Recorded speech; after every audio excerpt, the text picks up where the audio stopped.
Desde la más remota antigüedad, el ser humano ha peleado con sus semejantes. Desconocemos en qué momento nació la guerra como tal, pero incluso hoy en día es la forma de conflicto sociopolítico más grave. Pero, ¿qué es la guerra?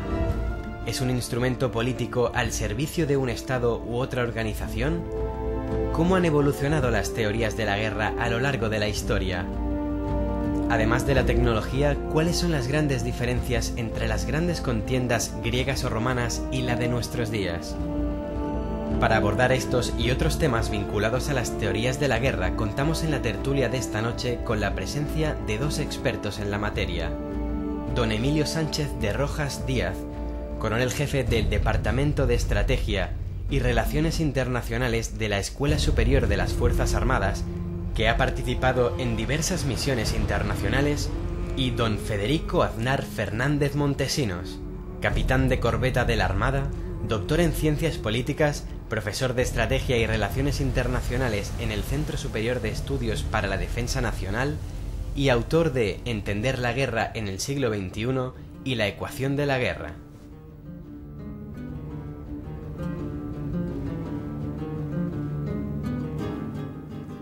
Bien, pues de la guerra vamos a hablar el día de hoy, porque ¿España está en guerra o no? Primera cuestión que podríamos abordar, al menos desde el punto de vista conceptual. ¿Sabemos cuando vamos a la guerra a dónde vamos? ¿Sabemos el concepto de guerra, lo que quiere decir? ¿Es diferente la teoría de guerra a lo que es la práctica de la guerra?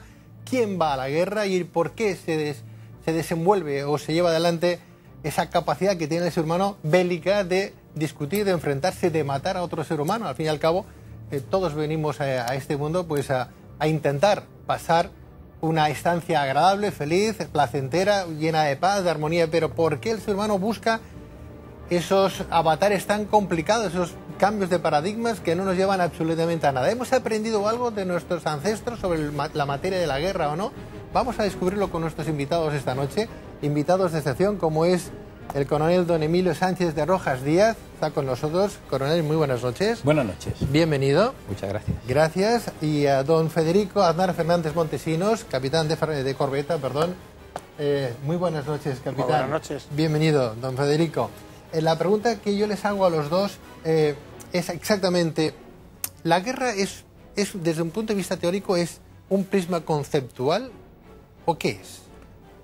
Bueno, pues naturalmente sobre esto, como sobre todo, hay múltiples opiniones. No se puede decir que haya un solo concepto de guerra, ni siquiera que la guerra sea entendida a lo largo del tiempo, incluso en nuestro momento, de una forma igual en todas las civilizaciones, incluso dentro de una misma civilización. Entonces, es más, si uno se fija en particular en nuestras civilizaciones, en la civilización que podríamos ya calificar de occidental avanzada, se omite incluso hablar de guerra, se habla de conflictos, se habla de conflictos violentos. Bueno, un conflicto violento puede ser sinónimo de guerra, pero eso es algo que es francamente difícil de definir en su conjunto. Porque, don Federico, ¿es un acto de político o es un acto de poder? Una guerra, una guerra es un enfrentamiento, básicamente, es un enfrentamiento de poderes, ¿no? Si uno se va, desde luego es una institución de derecho internacional público. Es el derecho internacional público que la define, que tiene un comienzo, una forma en la que debe desarrollarse, el jus in bello, el derecho en la guerra, y una terminación que es la paz. Pero la realidad es muy diferente. La guerra no es más que un acto jurídico, es más que una sucesión de batallas, es más que un acto militar, es básicamente un acto político, un acto de la política. La guerra es un instrumento de la política, y quien no lo entienda así, pues se equivoca. Pero, por ejemplo, hoy, coronel o capitán de corbeta de la Armada, ¿qué es lo que nos lleva hoy a la guerra? ¿Qué es lo que lleva a que el ser humano hoy discuta? Tenemos fronteras, bueno, algunas ya desaparecieron, ¿no? Pero ¿qué es lo que hace que hoy las gentes luchen, se peleen, se maten, ¿no? Es que no hemos aprendido lo suficiente de la historia. ¿Dónde nos ha llevado una guerra? Bueno, pues siempre hay una serie de amenazas, una serie de riesgos, y hay un concepto muy importante que hay que conocer para saber por qué hoy se producen, y particularmente dónde se producen las guerras. Es que esos riesgos, esas amenazas, se llaman amenazas intermésticas. Son amenazas que no se producen en la frontera como se producían antes. Antes la amenaza estaba en la frontera entre los entre los países. Era algo que separaba a dos países. Sin embargo, ahora estas amenazas interdomésticas no se producen en la frontera, pero a su vez tampoco hay frontera para las amenazas. Cosas como la delincuencia transnacional organizada, jamás se hubiera pensado que pudiera ser el origen de una guerra. Y puede ser el origen no solamente de una guerra, como está ocurriendo, por ejemplo, en Guatemala, en algunos países de Latinoamérica, Iberoamérica, diría, con más propiedad en este caso, se están produciendo y pueden llegar incluso a la destrucción del propio Estado. Es decir, hay unas causas epidemiológicas sobre las cuales naturalmente el mejor experto que tenemos ahora mismo es Federico, mi capitán de corbeta, que nos llevan a pensar de que primero la guerra no ha desaparecido, sí ha desaparecido en unos ámbitos. No hay que olvidar que no hace tantos años estábamos aquí en guerra, caliente o fría, pero estábamos en guerra. Y hoy en día es impensable ver una guerra en Europa. En los años 90 se estaba destrozando los Balcanes. Ahora en los Balcanes, pues bueno, hay una paz fría, una paz tensa, pero hay una paz allí. Es decir, estas situaciones, el siglo XX ha sido, curiosamente, el siglo más sangriento de la historia. Sin embargo, pues el siglo XXI va a ser distinto. Es difícil de predecir, es muy difícil de predecir, porque no hay una linealidad que nos pueda permitir decir, de acuerdo con lo que hemos visto, historia no.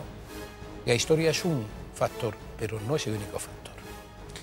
Yo diría una frase del Cogelet: pasa una generación y viene otra, pero la Tierra sigue siendo la misma, no se hace nada nuevo bajo el sol. Entonces, si nos vamos a la historia, tenemos Fukuyama, que decía que la historia entendida como sucesión de conflictos ha terminado. Huntington, que nos habla de la cultura como causa de los conflictos. Michael Clear, que dice que los recursos son las fuentes de los conflictos. Hobbes decía que era confianza, miedo, desconfianza y gloria. Pero Hobbes es traductor de Tucídides, que habla de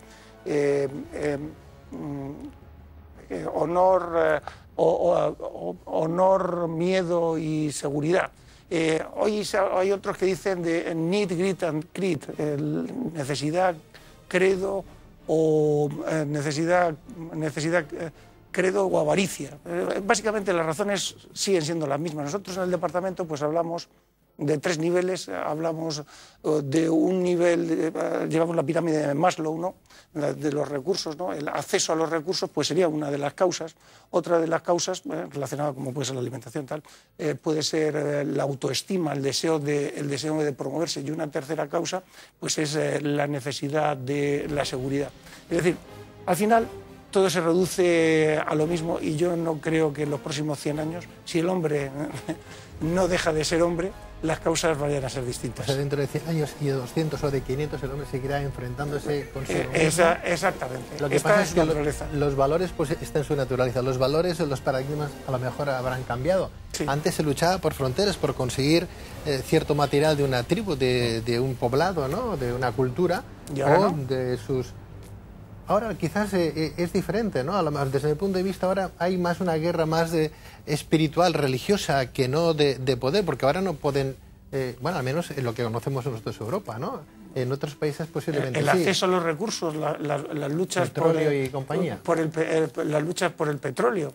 En fin, eso luego dicen cultura, ¿no? Los enfrentamientos culturales que se dicen por distintos códigos, o porque no es diferentes valores, no, sino para un occidental el eje de referencia es el individuo, y el primero de los valores a considerar la libertad.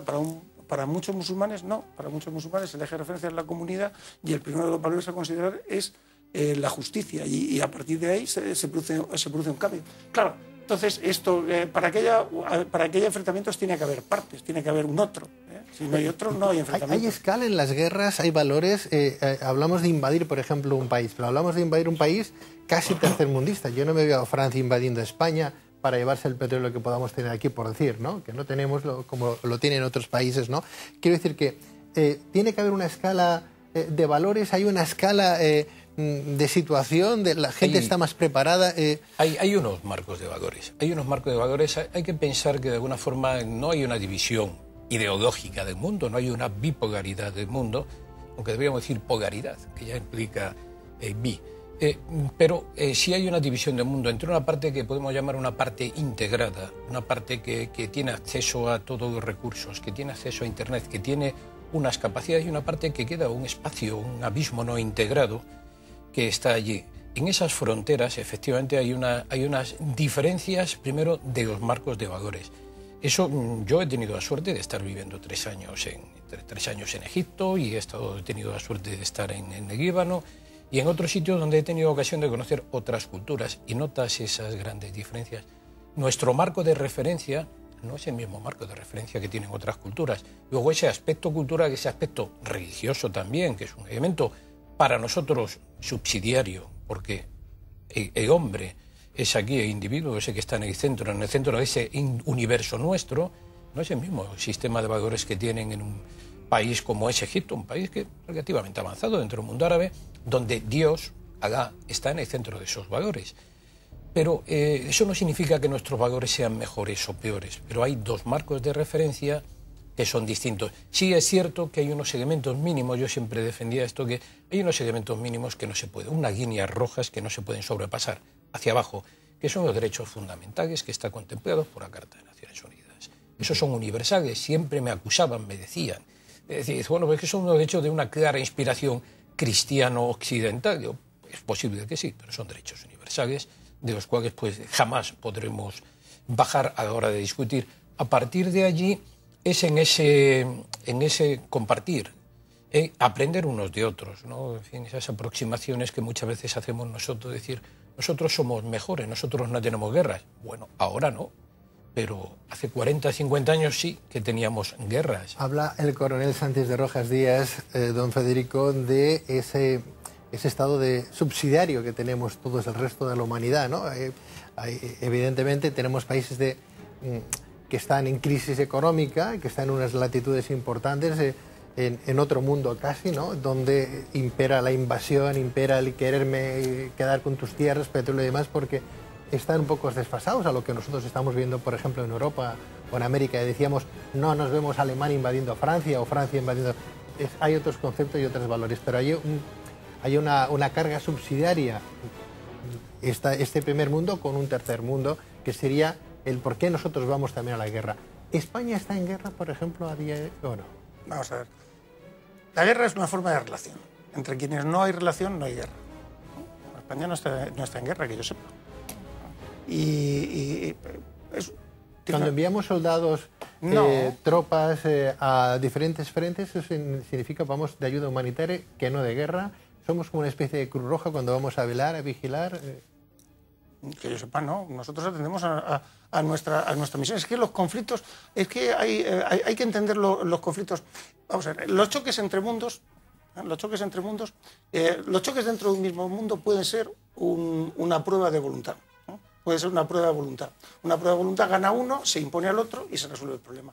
Los choques entre 2 mundos, el acercarse a un mundo diferente, a otro mundo que tiene su propia teoría, su propia doctrina, su propia teoría, pues no son choques de voluntades, son choques de identidades. Y los choques de identidades no se resuelven en ningún campo de batalla. Una batalla, una guerra, aplaza el conflicto real, porque no le da una solución.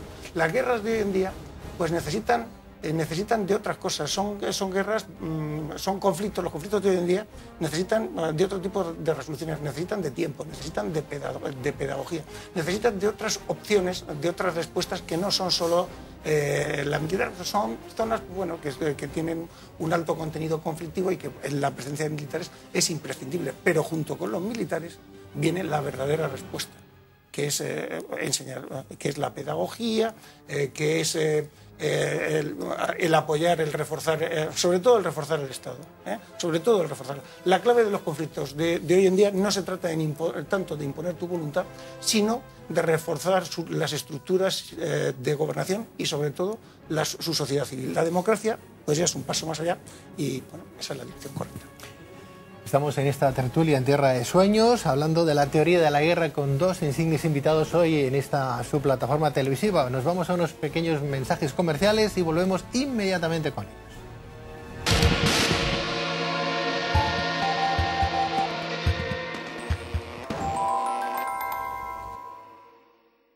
Bien, pues continuamos en este Tierra de Sueños hablando de la teoría de la guerra. A veces nos preguntamos, ¿se puede llegar a entender desde el punto de vista de la razón, ¿no? A veces suena como a contrasentido, ¿no? Hagamos la guerra para conseguir la paz. ¿Cómo se entiende, cómo se explica, sobre todo a la gente que piensa, bueno, ¿y para qué queremos gente armada? ¿Para qué queremos militares? ¿Quién nos va a invadir? ¿Quién nos va a atacar? ¿No? ¿Qué podríamos decir? Es un contrasentido a veces eso. Sí, realmente sí que parece un contrasentido. Primero porque se parte de una teórica contradicción guerra-paz. O sea, no existe esa contradicción. No son dos estados alternativos, es un abanico de estados en el cual pues podemos entrar. Y el final de una guerra siempre es la paz. Y el final de una paz siempre es una guerra. Eso es una cosa, es una cosa obvia. Hay un dicho, todo el mundo, mucha gente lo conoce, si vis pacem para bellum, si quiere la paz, prepara la guerra, pero es una cosa muy curiosa, dice, si quieres un tipo de guerra, prepárate para otra distinta, porque una de las cualidades que tiene la guerra moderna es que es impredecible, no sabemos cómo va a ser la siguiente, pero lo que sí sabemos es que existe una serie de riesgos y existe una necesidad de proteger a nuestra sociedad, nuestro Estado, etcétera, contra esos riesgos. Y para eso tienes que tener o disponer de un grupo de personas que tengan, y un conjunto de capacidades, una especie de caja de herramientas que te permita afrontar esa incertidumbre. Incertidumbre, la característica más acusada, más repetida que se habla ahora en las relaciones internacionales, y es cierta. ¿Quién podía prever que se iba a producir en este momento? Mucha gente prevía que se iba a producir. Y lo que está ocurriendo en el norte de África, en nuestro querido norte de África, que lo tenemos al lado, bueno, pues ha ocurrido. Tenemos que tener unas capacidades para poder responder en el marco de la OTAN, en el marco de Unión Europea, en el marco de Naciones Unidas, a esas cuestiones. Y atender a las peticiones que nos pueda pedir, por ejemplo, Naciones Unidas, como nos pidió en su momento, para que tuviéramos un despliegue o participáramos en el despliegue en el Líbano. ¿Es más respetado desde otros puntos y latitudes, desde otros países, un país que tenga una buena defensa? ¿Sí? Vamos a ver, las Fuerzas Armadas son como las vitaminas.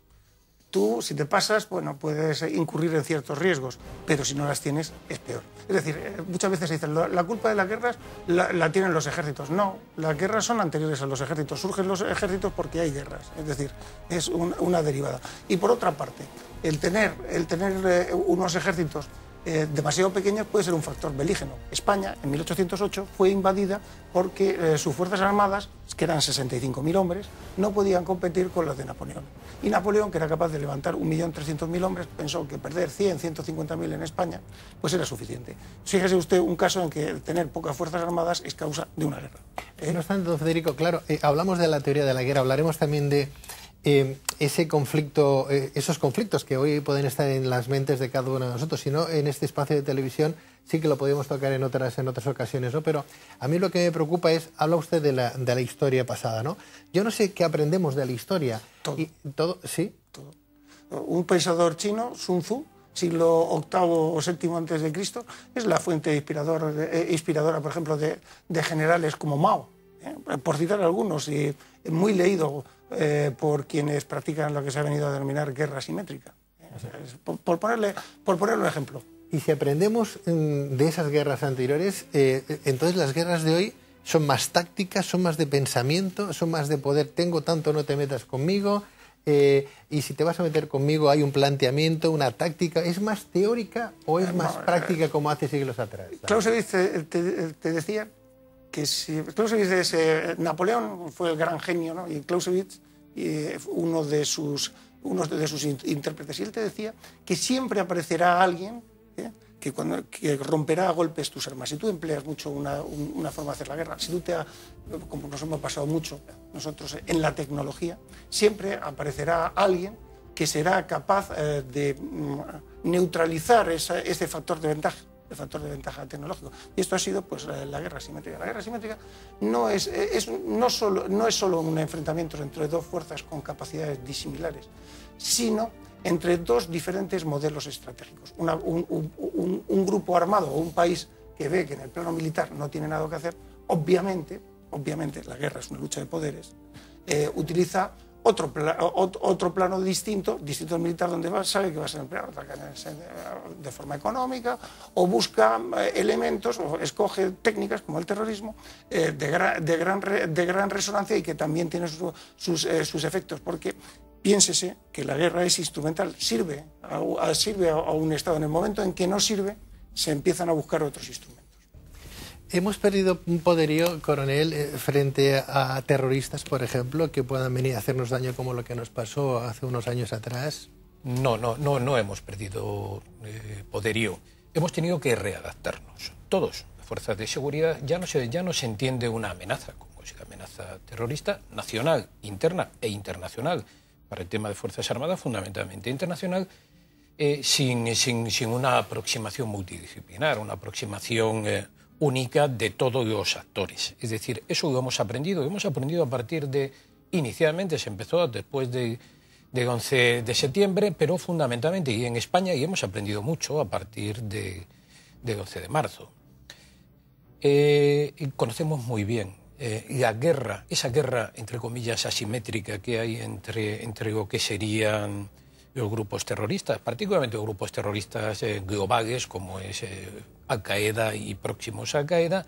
Bueno, es una guerra que de hecho han perdido Al-Qaeda. Al-Qaeda ha perdido y no tiene nada que ver con la muerte o no muerte de Bin Laden. Bin Laden, de hecho, se dice por lo menos en los periódicos egipcios, que yo los sigo casi a diario, se decía que realmente Bin Laden estaba prácticamente muerto, que quedaban 3 meses de vida, que ya había perdido un riñón y otro riñón no funcionaba. Es decir, pero eso no era nada más que símbolo. Lo que sí es cierto es que se había pasado de una estrategia en el campo terrorista global, auténticamente global, a volver a una aproximación contra lo que llamamos el enemigo próximo. El enemigo lejano es Estados Unidos y, por ende, como dicen ellos, Europa. Pero el enemigo próximo son los propios países donde ellos viven. Es un retroceso, es una pérdida de carácter. Se vuelve a grupos como el que en su momento hubo en Egipto, como Gama Islamilla, como Yihad Islámica. Es una teoría distinta del poder. Del núcleo central de Al-Qaeda se difumina y vuelve a pasar otra vez a los grupos afiliados a Al-Qaeda. Es decir, eso es un éxito estratégico de primer orden. Y se ha conseguido a la hora de acorralar ese núcleo funcionante. Nos queda mucho. Todo el mundo hablamos tenemos aquí Al-Qaeda de Magreb Islámico en el norte de África. Bueno, a la gente tampoco se le explica que Al-Qaeda de Magreb Islámico son 300, 400 hombres, ¿no? Es un riesgo, pero no es un riesgo tan fuerte como se podría pensar en un principio. Coronel, habla de estrategia. Antes teníamos la mili, ¿no? El que hizo la mili pues se acordará mucho. Hay gente que opinará, me gustó, y otros que dirán, pues no me gustó nada o perdí el tiempo. Para gustos, sabores, ¿no? En cualquier caso, antes teníamos 400.000 o 500.000 empleos entre oficiales, soldados, un poquito de todavía, soldados había, pues fuerza operativa, unas 500.000 personas, y ahora estamos en 70.000, 80.000 posiblemente, ¿no? Contándolo todo, ¿no? Si hablamos de esa estrategia, desde el punto de vista de fuera de esos países, ¿no hemos reducido nuestra capacidad de reacción, de ayuda a la ciudadanía, teniendo menos efectivos en España, por ejemplo?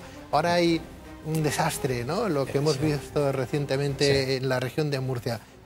Los militares se han pronunciado y han salido a la calle los primeros, ¿no? Unidades de efectivos que han estado ahí, ¿no? Yo creo si hubiera más gente, a lo mejor hubiéramos podido ayudar a más, ¿no? Yo creo que esto te lo podemos contestar los dos. Primero, el número es un factor, y es un factor económico. O sea, las Fuerzas Armadas es una parte de la sociedad. Y la sociedad tiene unas capacidades, y esas capacidades, mire, hasta aquí podemos llegar. Este es nuestro presupuesto y este es el número que podemos tener de gente. Ante eso no hay nada, es incontestable, no hay nada que decir, porque es nuestra sociedad y estamos defendiendo a nuestra sociedad. Ese es un factor importante. Y luego hay otro factor que nunca se tiene en cuenta o que se dice poco en España. España tiene uno de los ejércitos más modernos del mundo. Y cuando digo más moderno del mundo, digo del mundo moderno, del mundo civilizado, de primer mundo. O sea, ya quisiera, por ejemplo, países como Alemania tener un ejército tan moderno como el que tiene España. Estamos hablando de grandes países. Y tenemos un conjunto de capacidades extraordinariamente importante, a pesar de nuestra pequeña dimensión.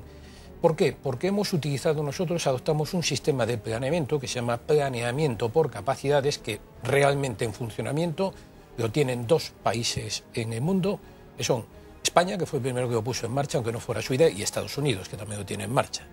Este planeamiento por capacidad nos permite optimizar nuestras inversiones en función de unas prioridades que están marcadas centralmente por el jefe de Estado Mayor de Defensa.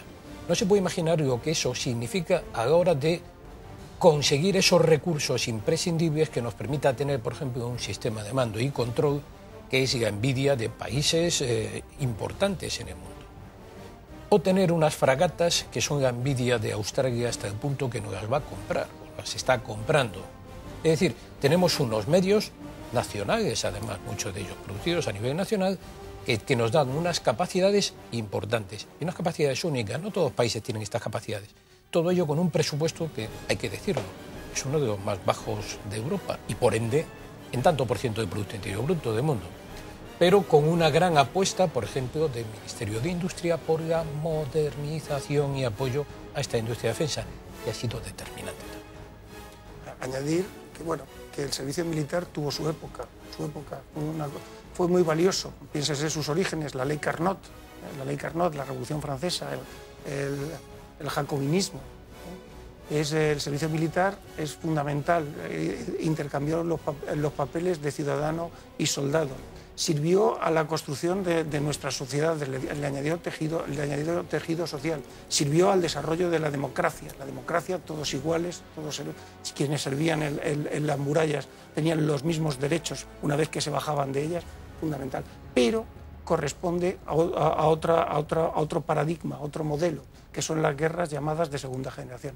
Ahora que la tecnología ocupa un lugar fundamental en el modelo estratégico de Occidente, es el factor clave, pues obviamente el modelo tenía que cambiar y la profesionalización era inevitable, tan inevitable como que la han asumido el resto de los países de nuestro entorno.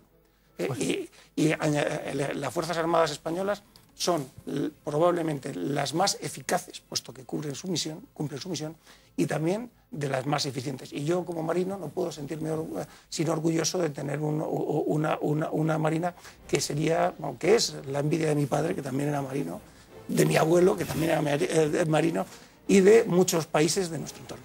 ¿Servicio militar obligatorio, la mili, no volverá? ¿O podríamos contar que en un futuro podríamos hacer un servicio militar obligatorio? ¿Cómo lo ven? Sí, yo sinceramente lo veo como muy complicado, es muy caro. Un servicio militar obligatorio, con todo el número, participando todo el mundo, es muy caro. Una reserva o una participación voluntaria, una formación, es muy barata y puede ser extremadamente eficaz. Como los americanos. Como los americanos o como estamos empezando ya aquí en España, con esta reserva, con estos reservistas que nos dan un valor añadido tremendo, porque nos trae a sociedad dentro de los cuarteles generales y tenemos mucho que aprender de nuestra propia sociedad. Me gustaría preguntarles, ¿qué diferencia hay entre conflicto armado y guerra? Pues eso pertenece a la propia idiosincrasia de la guerra. La guerra es algo que se niega a ser regulado. Cuando se reguló en Occidente el idealismo cristiano, mientras los musulmanes, el pragmatismo musulmán aceptó la guerra y reguló la guerra desde el principio en términos religiosos, en el siglo VII, el idealismo cristiano rechazó la guerra por completo y la guerra se desarrolló a su margen. Y curiosamente, cuando se reguló, que es en el siglo XIX y principios del siglo XX, cuando comenzó su proceso de regulación, es cuando mayor número de muertos se ha producido. Entonces la guerra, lo carno prohibió la guerra y entonces ahora pues tenemos un derecho de los conflictos armados. Y es que la guerra escapa a cualquier constreñimiento que se le pudiera hacer, pero como la rosa, ¿no? Shakespeare decía que la rosa, por más que se le cambie del hombre, no se le puede cambiar el olor. Y a la guerra le pasa 3/4 de lo mismo. Tengo aquí los dos últimos trabajos de don Federico Aznar Fernández Montesinos, como digo, capitán de corbeta de la Armada, doctor en Ciencias Políticas y profesor de Estrategia y Relaciones Internacionales en el Centro Superior de Estudios para la Defensa Nacional. Entender la guerra en el siglo XXI, que todos ustedes pueden llegar a adquirir en un momento determinado, y la ecuación de la guerra. La ecuación de la guerra, vemos aquí esta foto, lo hice todo, esta foto. Sí, claro, es una foto de la rebelión Satsuma, Fíjense que si la comparan con una foto de Ben Laden, la célebre foto de las cuevas de Tora Bora, verán que es lo mismo, básicamente lo mismo. Unos tienen uniformes camuflajes, ropas antiguas del pasado, de la historia musulmana, y aquí combinan ropas del pasado con ropa moderna. La diferencia está en que el centro de esta foto es un sable y el centro de su foto es un fusil. Y esta gente, sabiendo que no podía enfrentarse a los occidentales con armas occidentales y ganar, decidieron hacerla con las suyas propias. Y, bueno, escribieron una página gloriosa en la historia del Japón. Pues don Federico Aznar Fernández de Montesinos, capitán de corbeta de la Armada, doctor en Ciencias Políticas, muchísimas gracias por su trabajo, por estar esta noche con nosotros en Tierra de Sueños. Muy amable y muchas gracias por venir. Muchas gracias también. Quiero dar las gracias al coronel don Emilio Sánchez de Rojas Díaz, coronel jefe del Departamento de Estrategia y Relaciones Internacionales de la Escuela Superior de las Fuerzas Armadas, que ha participado en operaciones de mantenimiento de la paz con UNPROFOR de Naciones Unidas en Bosnia en 1995, en Sarajevo en el 2003-2004 con la OTAN y sección de inteligencia del cuartel general de la UNIFIL de Naciones Unidas en Naqoura, en Líbano. Coronel, don Emilio, muchísimas gracias. Muchísimas gracias a ustedes por estar en Tierra de Sueños. Algo que se les antoje a los dos como apostilla, como para que quede la cosa más clara, hablando de la teoría de la guerra. Bueno, pues no solamente de la teoría de la guerra, sino de la propia cultura de defensa, la cultura civil de defensa.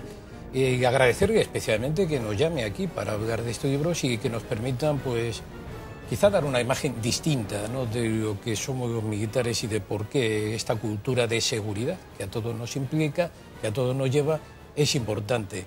Que trabajamos los dos en un centro como es el Centro Superior de Estudio de la Defensa Nacional, que es la casa de todos los españoles, donde sobre esto se habla casi todo.